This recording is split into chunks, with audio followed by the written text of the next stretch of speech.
Welcome to the Donna Sebo Show Special Editions. This program is dedicated to featuring authors and experts from around the world who will share their knowledge and insight with you. The viewing and listening audience, literacy and education are the keys to freedom, and diversity enables one to live in a world with broader perspectives. This is Donna Sebo, and I will be your host for the next hour. Welcome to the Donna Sebo Show, the Donna Sebo television show.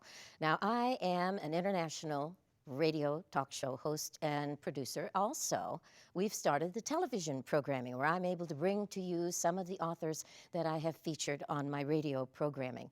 This particular show is about alternative methods of healing. And we have a guest, Carroll from Bombay, India. And we also have Dr. Medsker from Bellevue, Washington. And we're going to be talking about chiropractic care. Now, for those of you that are aware of my programming, it's very important, I think, that we become educated about the various aspects that are available to us to ensure our health and our well-being. So I want to welcome you, Dr. Medsker. No, thank you so much for having me. Oh, very it's excited. Yes, and by the way, he is a rock and roll star too. So he does a little bit of unique stuff. And Carroll, I am so pleased that we're able to make the contact with you in Bombay, India, because when I talked to you before, you were here in the United States visiting, but you're a man that travels all over the place. Welcome to the show. Thank you, Donna. Yes, I was in the US the last time we spoke. My wife's an American diplomat, and she's from California. So we were in California last time I spoke, but my permanent residence is Bombay, India, and my second home is in Dublin. So, I travel a lot. Yes. Wellness is a topic that is important to people around the world.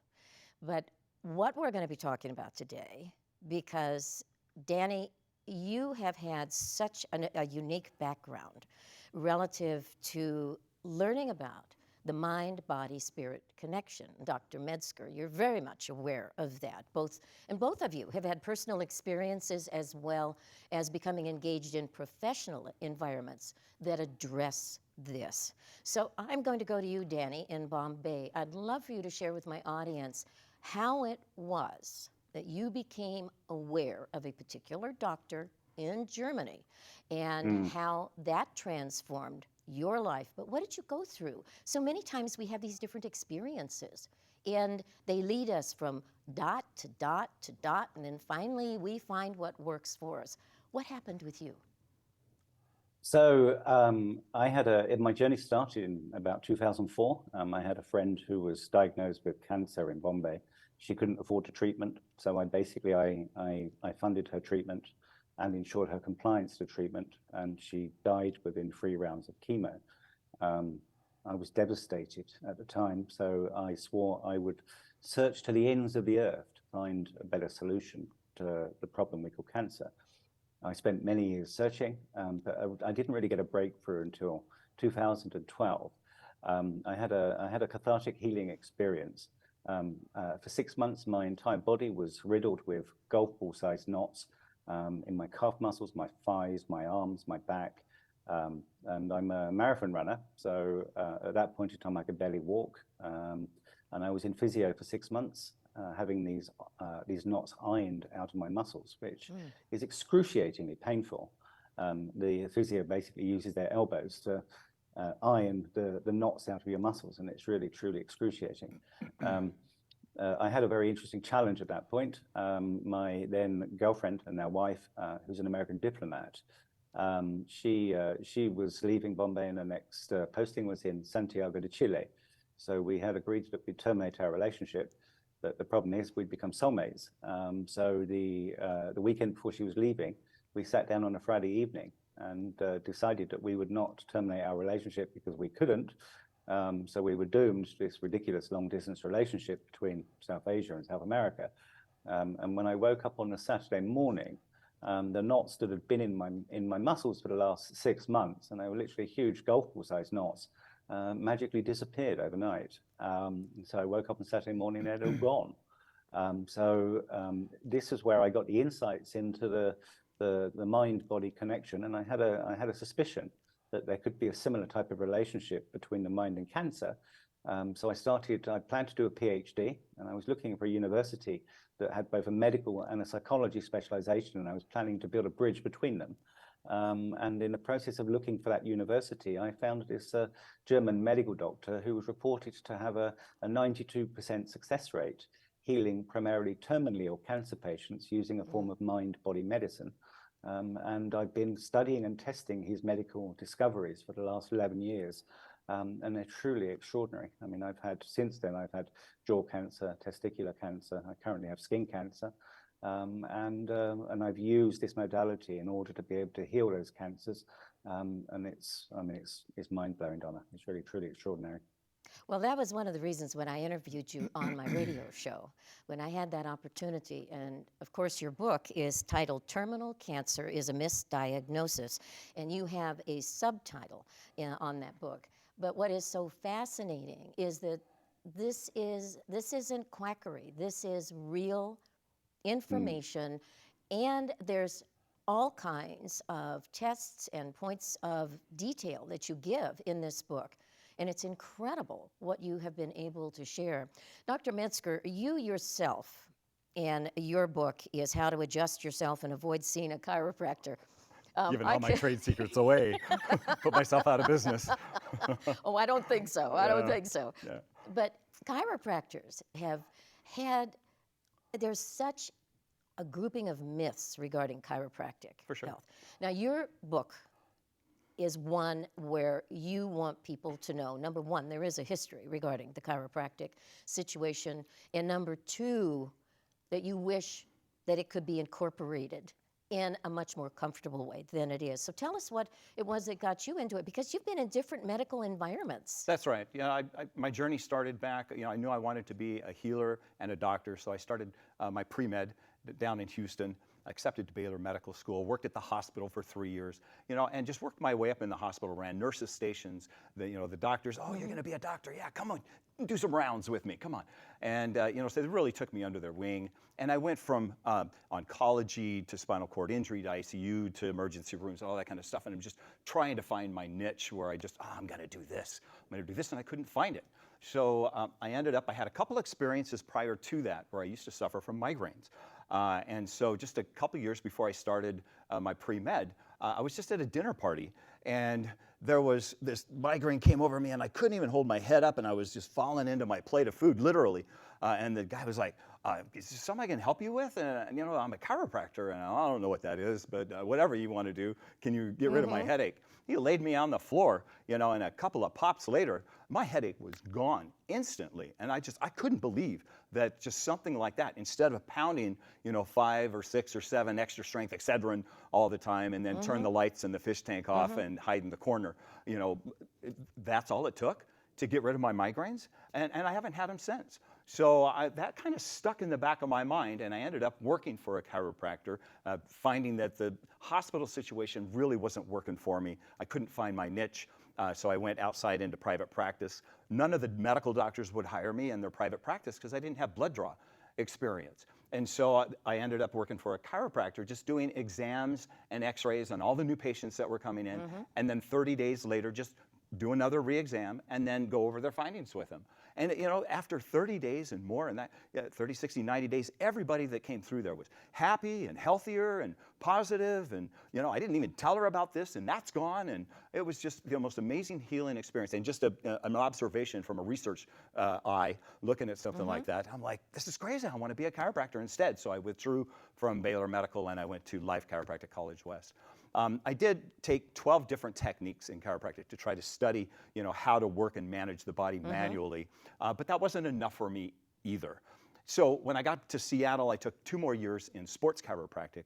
I went to massage school, I went to yoga school, I took a couple of degrees in personal training as well. I did Feldenkrais, Rolfing training, and flexology training, all just to try to really figure out what makes this body work tick manually. Because there's basically, just like the dental industry, you've got dentists that do the toothache, and you got dentists that do the braces.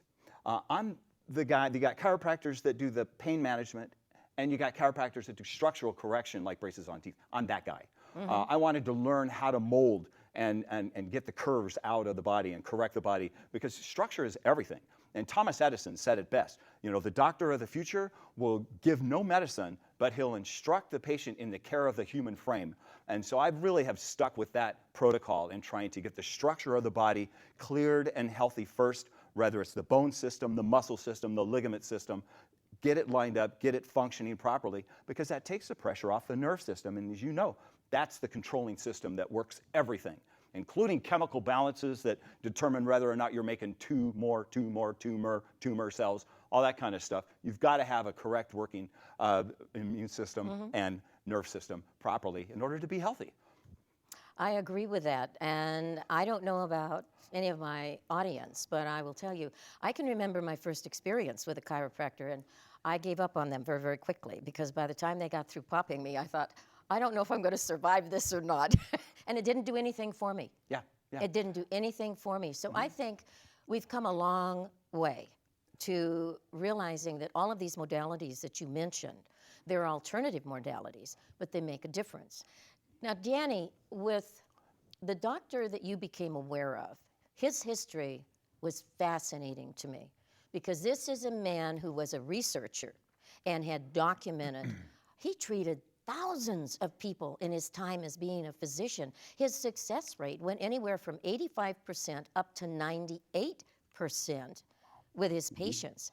Now, when you have numbers like that, that should not in any way be a negative. You'd think that the environment of the medical community would be jumping up and down and saying, my goodness, we spend billions of dollars on cancer research, on all kinds of things, and you have found out about this? But here in the United States, I don't think anybody knows about him. Yeah, well, he estimated, Donna, that when his medical discoveries are allowed to surface, that 95% of all symptomatic treatments would go out of business, right? So the problem is that he's a very dangerous man to the medical community. I mean, his initial discovery came through his own experience, right? So he was a traditionally trained medical doctor. In fact, he was Germany's youngest doctor to ever qualify to practice medicine. In the late 1970s, he went for a very tragic experience where his 19-year-old son was shot and murdered. And 2 months later, he got testicular cancer with metastasis to the stomach.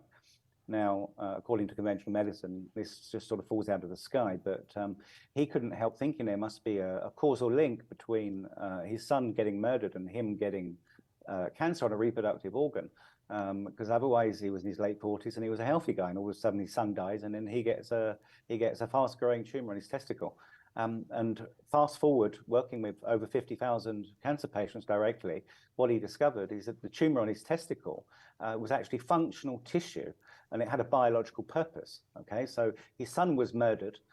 2 months later, he got a fast-growing tumor on his testicle, and what he learned is that that tumor was actually designed to increase his testosterone and sperm production, so that he had a better chance of getting his wife pregnant to replace the child he just lost.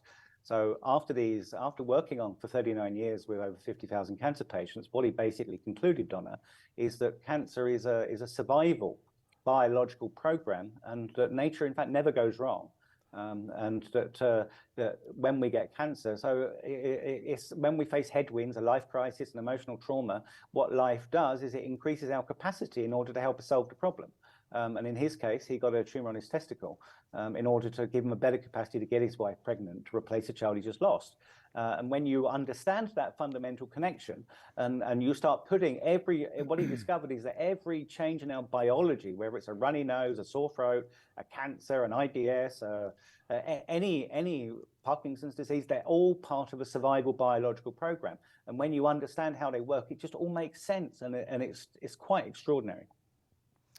One of the points that you bring out in the book, which I can tell you, having interviewed so many people, I've crossed paths with thousands through my years of my work.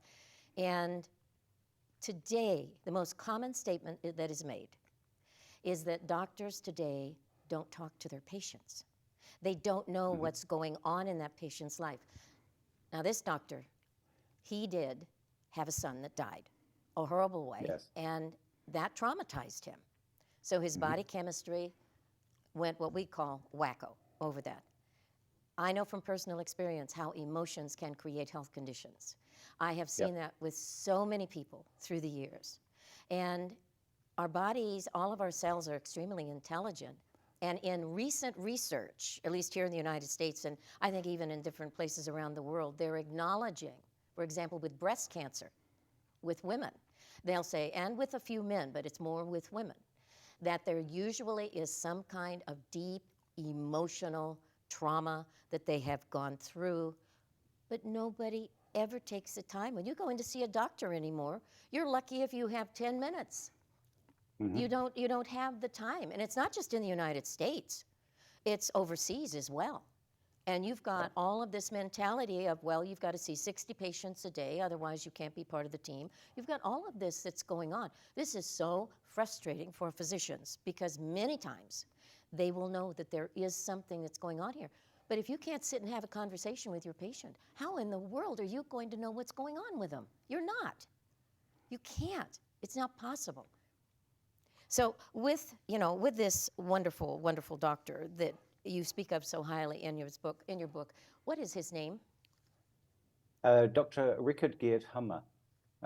He was the youngest doctor to ever qualify to practice medicine in Germany, possibly the greatest medical mind ever put on this earth. I mean, he unraveled the biological code.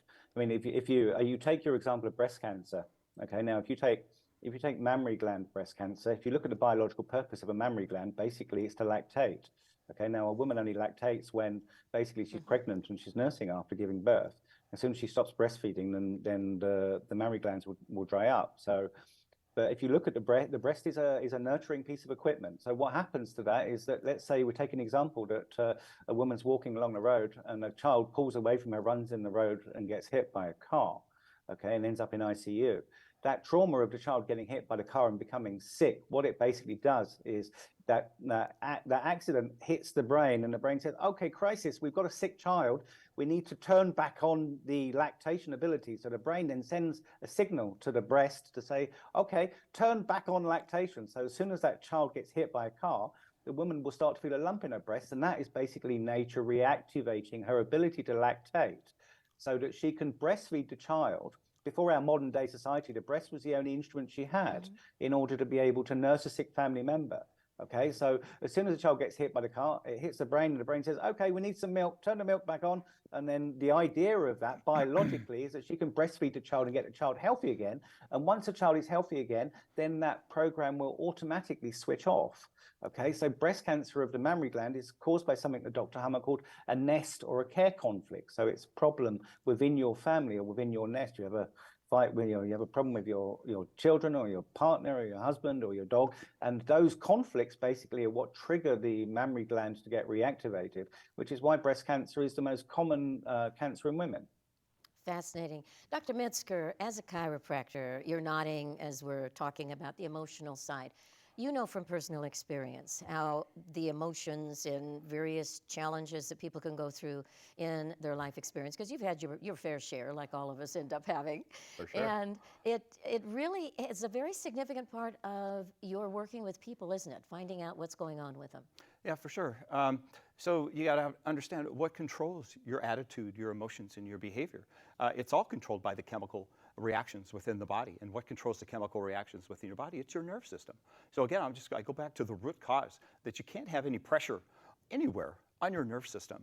And the most common place where you get pressure on the nerve system is through bones that shift a little too far, too much sometimes. You know, the average teenager at up to 19 years old has suffered 3,000 falls, 5,000 if he plays sports. And those are all untreated personal injury types of cases, almost like a car wreck kinds of accidents that tear muscles and ligaments and reposition bones and alignment. And there's no treatment for it. They go untreated all the way through the teens until they sit there and fester and create imbalances and compensate. And then eventually these pain syndromes start to come out in our 20s, 30s, and 40s. And then we're like, oh my gosh, what do I do about this? And then you start seeking some type of manual care and treatment for that. So you talk about the body going through possibly 30 some odd years of trauma and disabilities before you actually start treating that. How much pressure is on the nerve system? on most people out there. There's less than 10% of the population that utilizes any kind of manual manipulative therapies in order to remove pressure off the nerve system.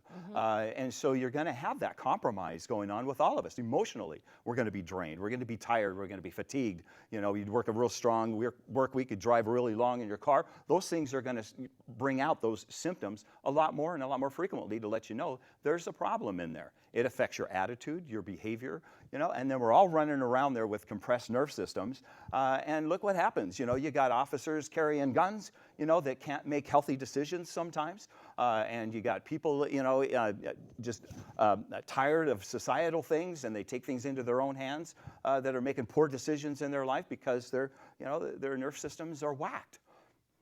And that's very true. One of the things that I really enjoyed about your book, I love the pictures of your daughter that are in there. And from the time she was born, you were very attentive to paying attention to her physical well-being because of your background and your experience. And you have a photo of her when she was just a little thing, and you're holding her like this under her arms, and your thumbs are in a certain positioning. That's right. So what were you doing? So basically, anytime you pick up a child, it's a great opportunity to touch, feel, compress, mobilize, and just kind of test and see if there's any locking that happens early on in the body. The 50% of the population fall on their head the first year of life. Were you one of them? No, I don't know. My brother hit me in the head with a hammer. Yeah. But, you know, I don't remember And you don't anything know else. if you're one of them because, you know, most of the time it was under the babysitter's control, and they're not going to tell you what happened, right? Oh, Yeah. So you start rolling, you roll off the bed, bam, you receive neck trauma. You know, from half of us in the world, you know, have that. So yeah, it's very important to start young. It's so easy to correct the restrictions that happen within the spine as a child. Clear those out. I remember playing in the backyard, you know, with my little cars in a mud pit next to the tree, and, you know, and my back was hurting, and I'd run into my mom, and I'm like, Mom, can you, like, pop my back or something? And she was like, yeah, lay down. And so I'd lay on the floor, and she would just, you know, gently pop, pop, pop, pop up, and I would be like, oh, perfect, thanks. And I'd run back outside, and I'd play for another few hours, no back pain at all, instantly taken care of. Why aren't we doing that? Why aren't we training our families to be our chiropractors, to work with the body and teach it? So that's why my book is so important, How to Adjust Yourself and Avoid Seeing a Chiropractor. You can teach very easily. We got to touch more. You know, and you look at, it's such an untapped energy for healing energy in our society. The most, number one, healing art in the world. Do you know what it is? The first, highest, best priority healing art in the world. Do you know what it is? No. Thought. That's a good point. If you think about something, you can actually create action and do something about it. So if you think about healing and healing thoughts for yourself or healing thoughts for somebody else, it's the most powerful thing that we have is thought. You can move mountains with thought, we're taught. That's true. Okay, so the second most powerful healing art in the world that's underutilized is speech. And so if you combine thought with speech, and now you can do things with healing by talking, praying, and if you put those combinations in there, they've even done studies in the Journal of American Medical Association on prayer. And if a doctor will pray over his patient, they'll get better 10%. You can measure it, 10% better than the average patient. If the doctor just prays over his patient. And then the third most powerful healing art that should be utilized in our world that is not is touch. We got to touch more. We don't get touched. Like you said, and when you go in to see the doctor, they're going to like talk to you for a few minutes, write you a script, say, here you go. All right, and then so where's that going to get you? Nobody's touching anybody. We got to bring back touch. And there's so many people that just don't receive healing touches through life. You know, we're perpetrated. You know, we're smacked around. We're abused. We all have poor touching skills as we were growing up. A lot of us never grew up in a really nice, nurturing sort of family where touch was so important. But now when you take that touch and you start to put it into the body, it goes back as far as literature is concerned. You can track it all the way back 4,300 years ago Very to the true. Egyptians and the Yellow Emperor. And they have documented cases about touching and walking on backs and things like that, and massage. And we know Hippocrates was using manual manipulation. The father of medicine was touching back then. So we know that they utilize these therapies. It's only until like the last 100 years where we've kind of taken, chiropractic has kind of taken it and studied it more than medicine. And we've been able to take that and go, you know what? You should probably step on the right side of the body right here, not on the left side. And so we've been able to fine tune it to that precise of a technique now. But if we start touching more, you use a combination of thinking, speaking, praying, verbalizing your health, you're going to get healthy, positive affirmations, as well as manual manipulations and clarity of the system. You've got a fighting chance to handle any type of cancerous situation that's going on with your body, whether you're trying to maintain some sort of balance or homeostasis. You got a better fighting chance with that than not. Oh, I agree. Danny, that is something in your work. You have been so dedicated to working with the doctor's system, and you have documented so many cases yourself. And this has actually become your life's work, because just what Dr. Medsker was saying, Danny, you are yourself. You wouldn't disagree with any of it, because you know that mind-body-spirit connection is so vital. And it's difficult, I think, for many people in the medical field to really understand that vitality, but yet we are having doctors that are leaving their practices because the associations that they are with, they say, if I'm going to have a private practice, I will have a private practice. I'm not going to be part of the system anymore. They're walking away by scores. And it's not just doctors, it's nurses. And I agree with what you're saying, don't touch. There was a story that I was made aware of just in this last week, and it was about a mother after delivering her baby. She found out that half of her son's body was paralyzed from the trauma of birth. And she was in Europe, it was a European woman, and she massaged, her mother had been a nurse.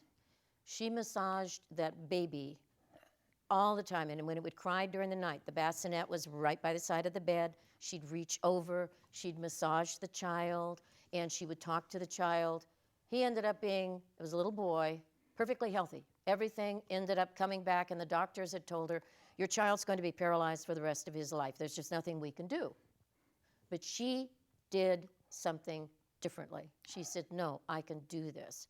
And I've heard so many cases like this, where someone will make up their mind, and whether it is a mother or a father with a child, or whether it is the individual themselves, just like you, Danny, you just said, all right, there's something going on here that I need to know.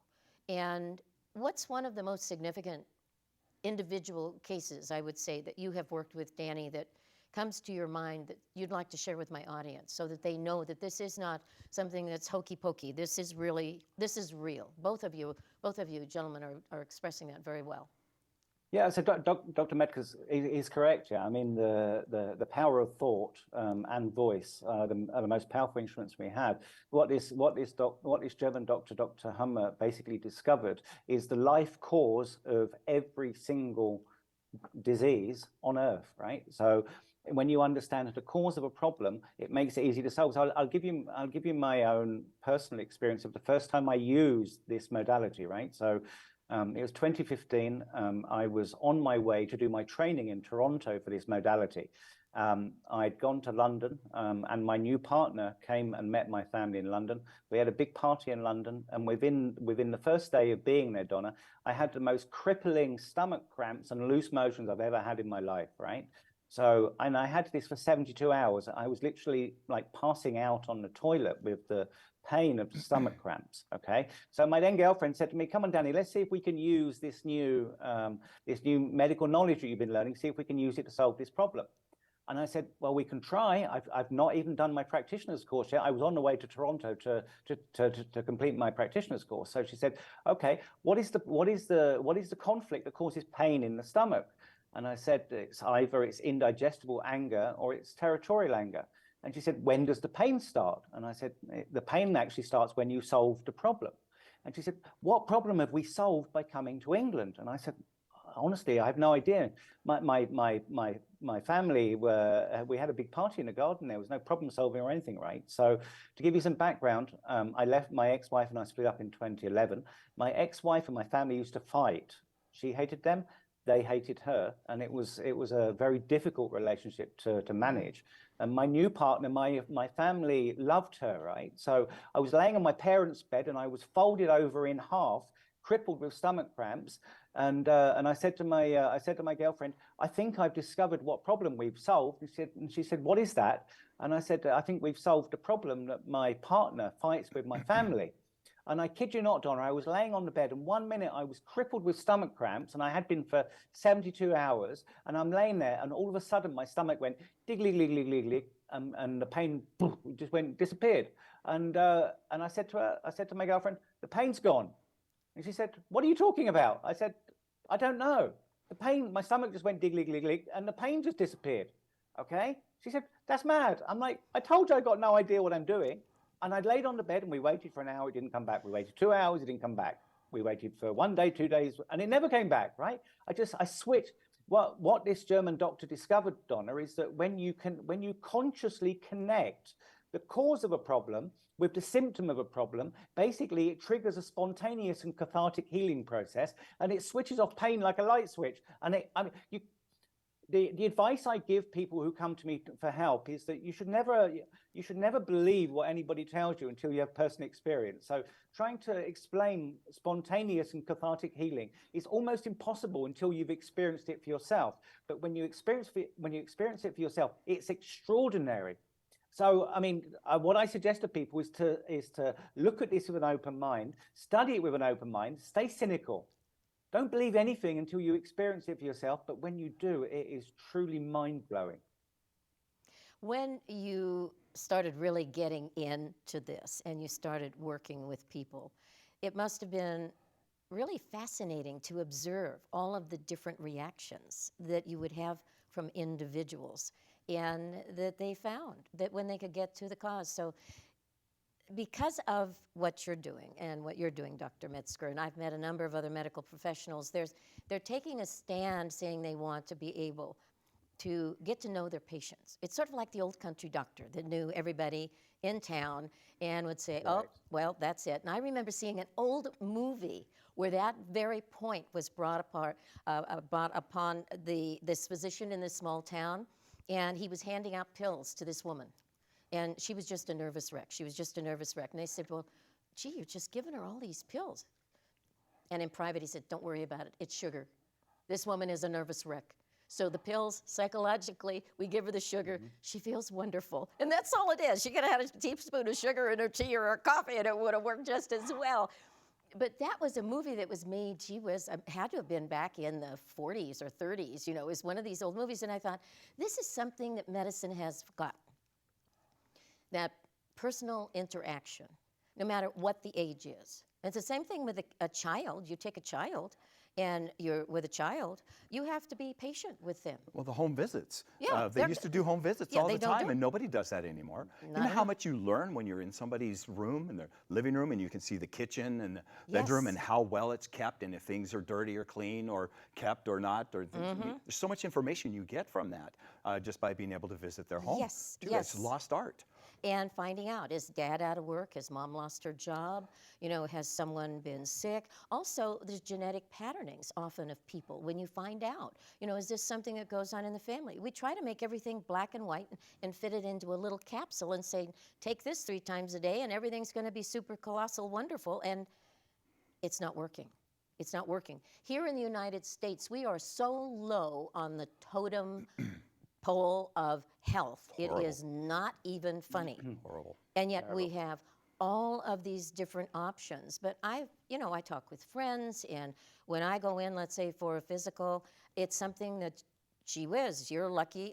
They don't check your eyes, they don't check your ears, they don't do much of anything. And it's, how are you feeling? Well, I'm feeling fine, great. And then how many vitamins are you taking? And that's it. I mean, you just 15 minutes and you're out. And you're out. And if you're lucky, just giving medicine is not doing the job. It isn't doing the job. So Danny, one of the things, and I know that you have done so much, but the brain CT scan, Yes. Dr. Hummer, I want you to talk about that, because that to me was phenomenal, that he could actually give a diagnosis of someone by reading their brain CT scans, and physicians could not believe that he could do that. And he told them why. How did they do that? So the brain CT was only actually developed and brought into medicine, I think, in the late 70s, early 80s. Dr. Hummer discovered that our entire life history is printed on our brains, and you could give Dr. Hummer a brain CT scan, and he could tell you your entire life story just from a brain CT scan. Okay, so I'll give you one example of mine. I had a terminally ill patient, a 74-year-old man. He'd been diagnosed with biopsy-proven lung cancer of the alveoli. And he'd also lost his voice. Okay, so I got his brain CT scan done, and when I checked it, there was zero activity on the alveoli. So the diagnosis of the medical doctors, even though it was biopsy proven, basically was incorrect. Okay, now when I checked the brain relay for his bronchi, basically the problem was in his bronchi and not in his alveoli. Now, according to Dr. Hummer, that problem is caused, the alveoli is affected by what Dr. Hummer described as a death fright conflict. Okay, but the bronchi is triggered by something called a territorial fear conflict. So this old man had lost his voice. He was with his son. Okay, so I said to the son, what's happened to this man? His bronchi has been affected. He's got a territorial fear conflict. So I did interviews with the family, and what we discovered, Donna, is that he was living with his son, his daughter-in-law, and his grandson was his blue-eyed boy, right? So the daughter-in-law came home from work one day in a bad mood, and she slapped the young grandson around the head and sent him off to his bedroom. Now, the old man saw this, and he was mortified, and he thought it was horribly unjust. Okay, now this man had been sent home to die with alveoli lung cancer, terminal, nothing could be done. Okay, I got the family together. The daughter-in-law sat down and she apologized to the grandfather when she understood what caused the problem. She apologized to her son and said, I'm really sorry, it shouldn't have happened and it will never happen again. And within a month, the old man's lungs had fully healed, his voice had come back again, and he was back in full health again. Yeah, and that was all from a brain CT scan, right? When I saw the brain CT scan, I realized that the medical diagnosis was incorrect. They said that the cancer was in the alveoli of the lung. The brain CT, it shows you everything. You can see your entire life history on a brain CT scan. Okay, so when I read the brain CT scan, there was nothing on the alveoli, zero activity. And then when I checked the bronchi, I realized the problem was in the bronchi, which is a completely different problem. And then I solved that problem, and he fully recovered his health.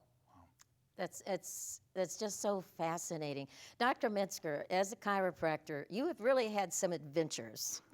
When I read in your book about you're working on snakes, on all kinds of critters, I said, okay, we've got to find out what put you in that. You worked with Barnum and Bailey, didn't you?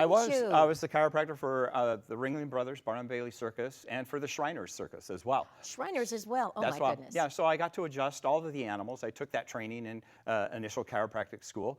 So, you know, and I just, you know, I've adjusted everything from elephants to black panthers to the show horses that get jumped on, you know, by the acrobats, and they need work. I've done the race horses at Emerald Downs. I do the mounted horses for the Seattle Police Department and the bomb squad dogs as well. They all have spines, you know, and they can all get misaligned and get bounced on as well. So keeping them mobilized, keeping them massaged or chiro if they need it, it's a healthier animal.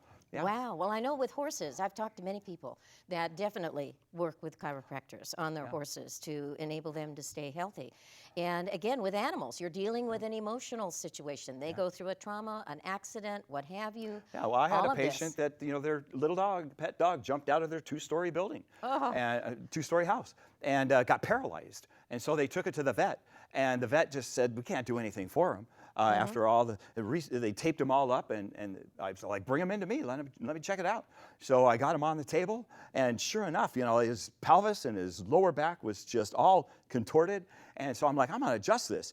And I just, bop, you know, and it just, yipe, yipe, yipe, yipe, and down the hall he ran on all four legs. I'm like, get that tape off that dog. You know, I've had the son of VeggieTales, who created VeggieTales. He went to played football with my son, and he came into the clinic one day, and his arm was all cranked up like this and stuck, you know, contorted. And I'm like, what happened to your arm? Like, you're born that way? And he's like, no, just in the last couple of years, it kind of just curled up. And I'm like, that's a pinched nerve in your neck. And like, no, they're going to do surgery on it next month. I'm scheduled for surgery. And they're going to reattach the muscles and the ligaments and around there. And I'm like, no.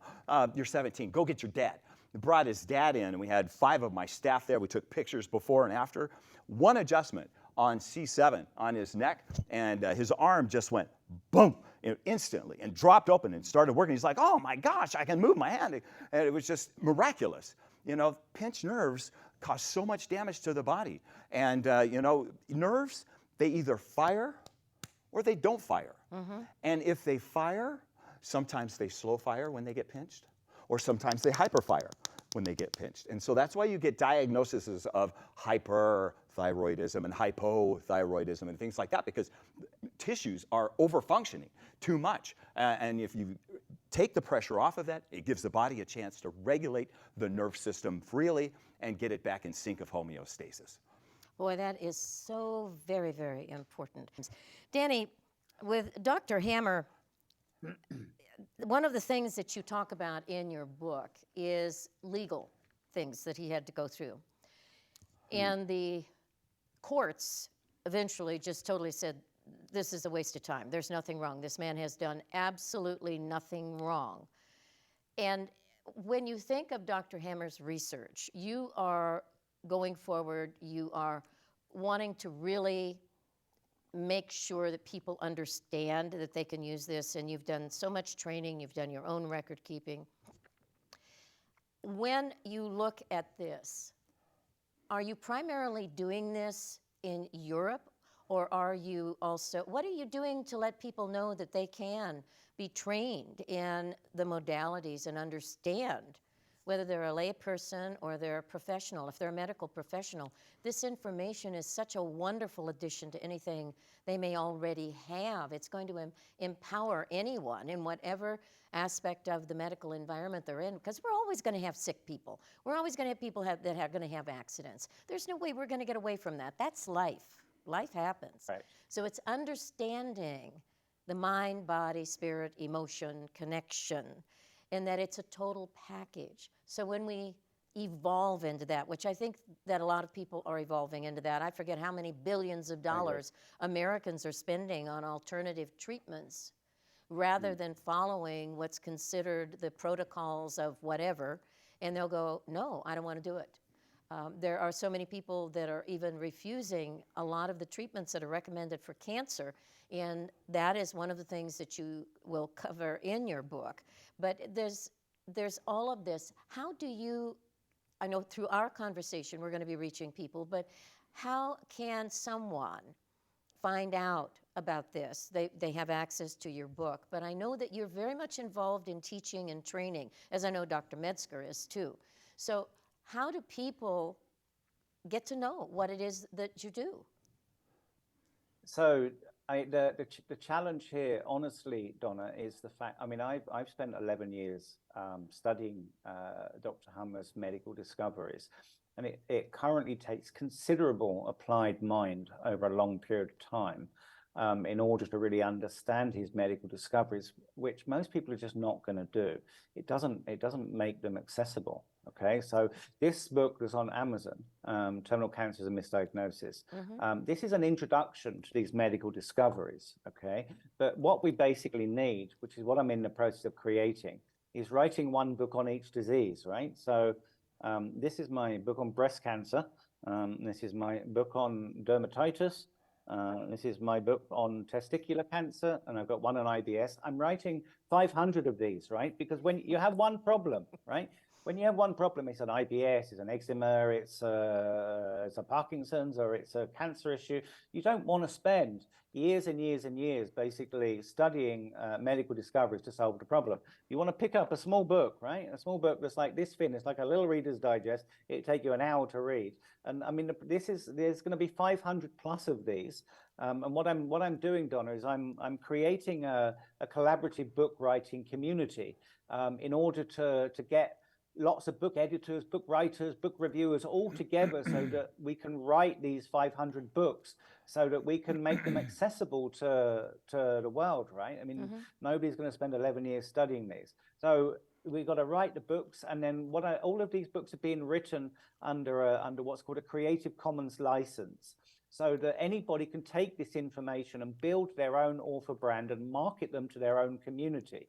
Okay, so the plan is to both write the books and market the books, that we bring a small army of people from all over the world who can both help to write the books and then market them in their local micro communities. And if we have 100 or 1,000 or 10,000 people that build their own author brand and use these books to market them in their local communities, we can spread these discoveries out around the world with significantly greater speed than we ever will be if this guy Danny sitting in Bombay just tried to do it all on his own. So what I'm doing is I'm building the tech out for that now on my website, which is my name, danny-carroll.com.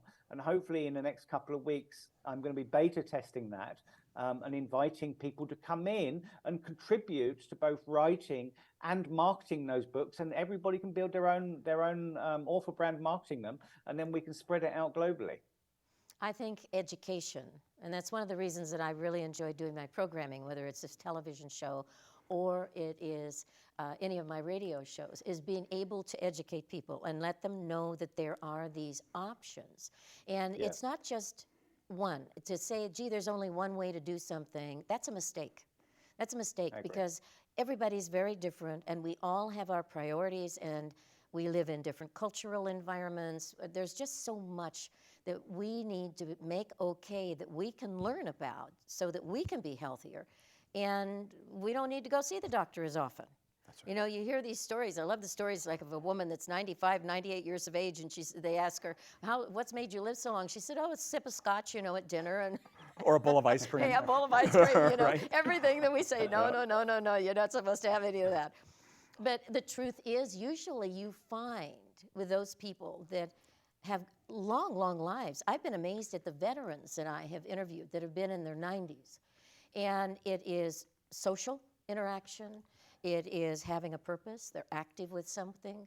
There's this attitude about life, and they will pay attention to what works right for them. They're not going by somebody else's dictates necessarily. And who knows, maybe for some, a shot of whiskey keeps them pickled and they can live to be 116. I don't know. But it's so amazing, when we talk about things like this, because these basics are important. And Dr. Medsker, when I think of chiropractic and the exercises you were describing, I think of the exercises like Tai Chi, Qigong, yoga. All of those components come from the Eastern culture. Now, they took thousands of years to be able to develop the understanding of the body. And look at how long it has taken for the Western world to make it okay to integrate what that Western or Eastern wisdom is. And Western medicine has a fabulous positioning. I mean, there's so many wonderful things we've discovered. But we have isolated so much because it seems like we threw the baby out with the bathwater when antibiotics came in. And the historical information that we have been able to acquire and what we're able to do, it's phenomenal. It's absolutely phenomenal. Now, Dr. Medsker, you are a person that's done something that's a little bit different, and that is you're mobile. And I think that is really significant. Yeah, so I've always been backstage at these shows, these concerts that come through town, and I just, I'm a musician as well. And so I had a connection with, Scorpions would come to town and I'd be like, I wonder if I can adjust them. So I would just grab my portable table and I'd just go knock on the door and I'm like, hey, anybody need a chiropractor? And they'd be like, no, you're not credentialed, get out of here. And I'm like, darn, and then that happened. I got 100 no's, but I got 600 yeses. I just kept at it and just kept showing up. And so I always had that mobile component, being available to concerts that are coming in through town and that sort of thing, being mobile in that aspect. Animals going to the farms and where they are at is necessary. They can't always bring the horse to you, to your clinic and things like that too. So I just always had that mobile component to my practice. I have done the brick and mortar, I've done the 300 people a week kind of thing, and it's just, but I always have to have that mobile side too, to make ourselves, available to those that have the need. Well, and I would think especially if you had elderly patients and they don't, have as much opportunity to get out, and you're able to go right where they are. That really I makes a also difference. notice it's so much easier for people too to be introduced to a different new healing art. When I show up at even a nursing home or a gym, and I set my table out there and I just work on 1 or 2 people, everyone's like, "What's going on over there? Hey, can you check my knee or my shoulder? Can you yeah, come on." And the next thing you know, I got a line 10 people deep because it's accessible. We don't make healthcare accessible. We make these huge fees to get in that front door for that first time. Oh, we got to do a 45-minute exam. We got to do x-rays. We've got to do all of this other testing. Insurance will pay for testing, right? So we're going to do all the testing we can because they pay for it. It still doesn't give you much information out of it, but nonetheless, hands-on is what you need, and you can just move forward and go. But with that big chunk of money in the very beginning, shies everybody away. Huge deductibles in insurance companies now, and you've got to pay for it up front before you come in anyway, is just another deterrent where people are just like, most guys in America, I don't want to see any doctor, right? I'm going to buck it up and I'm just going to stick with what I got, and my body will be fine. I'll be fine, right? And we're used to that kind of health care, especially as kids. You take that first fall, and what's our first level of health care? Buck it up. Get up. You're going to be fine. Stop crying. You're okay. Come on. That's our level of health care. It's horrible. We should be taking that kid to a professional, or you should be working on that kid yourself at home just to kind of check it and see. And if you find something that you're not really sure because you're common and familiar with their body because you have touched them and worked on them a lot, and you feel something that's just a little something different, then go take them to a professional. That's where we come in. I think that it's so important what both of you have shared. There is just so much that is going on that I think is amazing. Now, one of the aspects, Danny, that I think is very, very significant, and I started to bring it up earlier, and it was about the legal process. Dr. Hummer really went through so many challenges with that, even though he had not violated any laws. Now, the litigious societies that we have today. I heard a comment on a radio show just a few days ago saying, well, anything goes when it comes to doing lawsuits. You can even sue over lemonade. And I heard that and I went, excuse me, lemonade? Really? Yeah. And I heard what was being discussed. And I thought, this should never even be looked at. But this is what we're in today. This is what we've got. Terrible. What's your feedback on that, Danny? Because there are so many people that are so frightened. They don't want to, they say, I don't want to break the law. I don't want to do this. I even had a doctor say to me that she could not read, because I have all kinds of people that I interview on my daily radio show. And I had some information on nutrition, some new information that had come out, scientific research, all kinds of stuff in the books. She said, I can't read that. If I do, I will lose my medical license. Now, to me, that's ludicrous.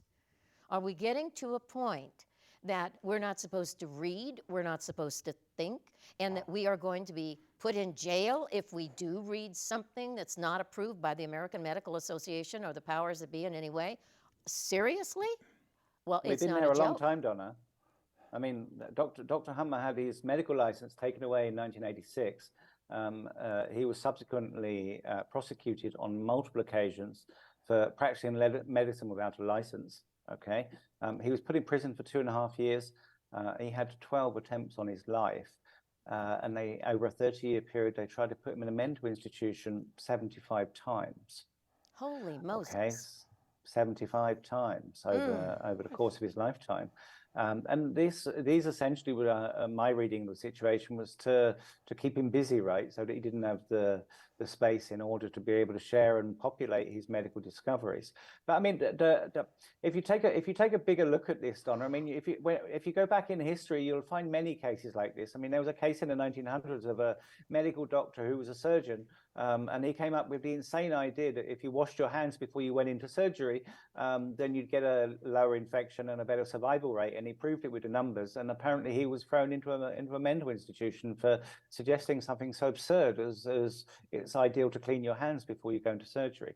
So, I mean, these things have always happened in history. Nobody likes change, and certainly nobody likes cathartic change, right? And the medical discoveries that Dr. Hummer has made basically puts the conventional medicine out of business. Yeah.